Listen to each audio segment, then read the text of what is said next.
Thank you, Mr. Chairman, and again, thank you all for being here about this really important subject with all that's online and this and that, as Jerry mentioned.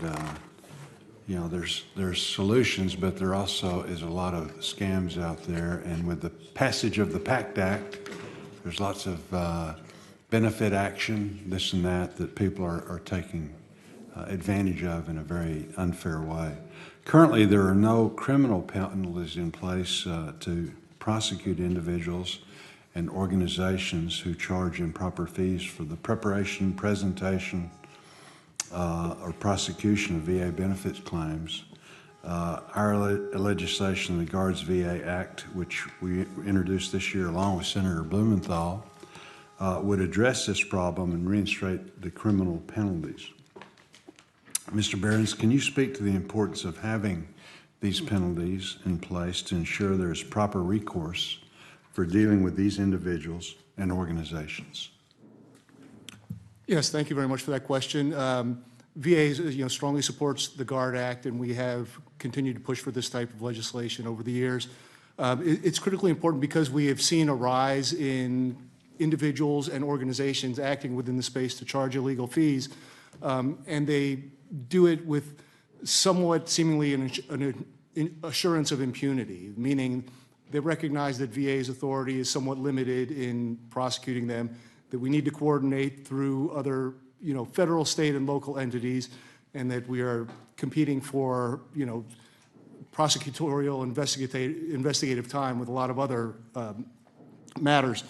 We believe that certainly one of the potential barriers is that other federal, state, or local entities will need to find a way to make these actions fit within their statutes and regulations, which is certainly possible, but the laws vary from state to state. It may not be a perfect fit.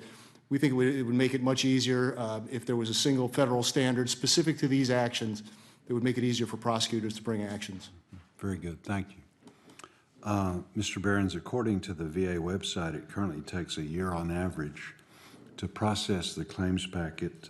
Additionally, according to the VA, there are 211,276 claims in the backlog waiting to receive a rating decision. Can you tell us why it takes a year to get that done, to approve a claim agent application? And again, what can we do as a committee to help you speed the process up?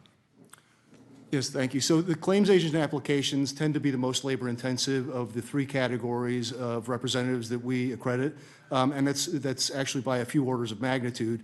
And that's because of those three, we don't have an external body that serves to certify the character and fitness of the representatives. With attorneys, we rely on state bars to perform that function. With VSO representatives, we rely on VSOs to perform that function with their robust training and certification programs. Lacking any similar resource for claims agents, VA has to do the work of conducting background checks, conducting reference checks, and then conducting knowledge checks through the administration of a written exam.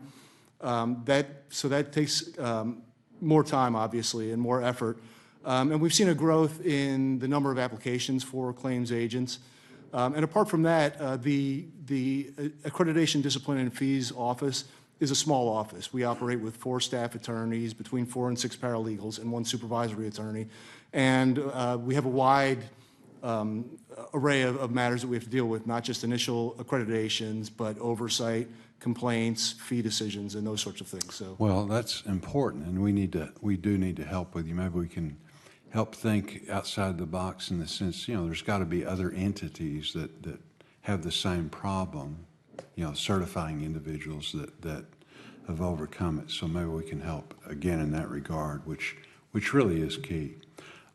In meetings surrounding this topic of unaccredited individuals and organizations, I often hear that VSOs do not have the capacity to assist veterans in their claims, causing extended wait times to receive a decision.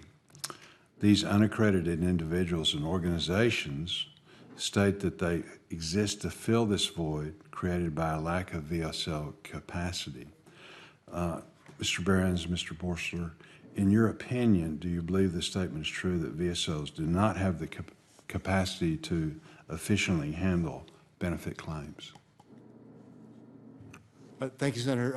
I can't speak for our VSO partners, but in our experience, the VSOs, we have more than 8,000 VSO representatives currently accredited.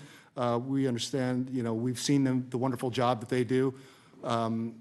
We note that the system, the initial adjudication system, is designed to be weighted very heavily in favor of getting to yes on grants of benefits, so that even those claimants who don't have a representative, they succeed at a very high rate.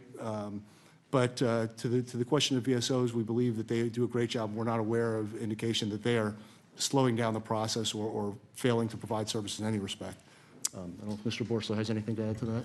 Well, and I'd just love to add, Senator, that, as you probably have heard, that the Veterans Benefits Administration is processing claims at record rates at this current time, which is incredible, and that's a testament to our partnership and the training that we provide our Veteran Service Organization partners and the attorney and the claims agents and agencies. And obviously, in terms of reporting different scam and fraud, we want to make it as easy as possible and know that they can call the Office of Inspector General or the National Contact Center for the Veterans Benefits Administration. Thank you all very much. We appreciate you. Senator Blumenthal, it's good to have you here. Before we get to your questions, I want to say that we all watched as UConn marched through March Madness and trashed everybody within the field and won the national championship. All I've got to say is that must have been one hell of a parade.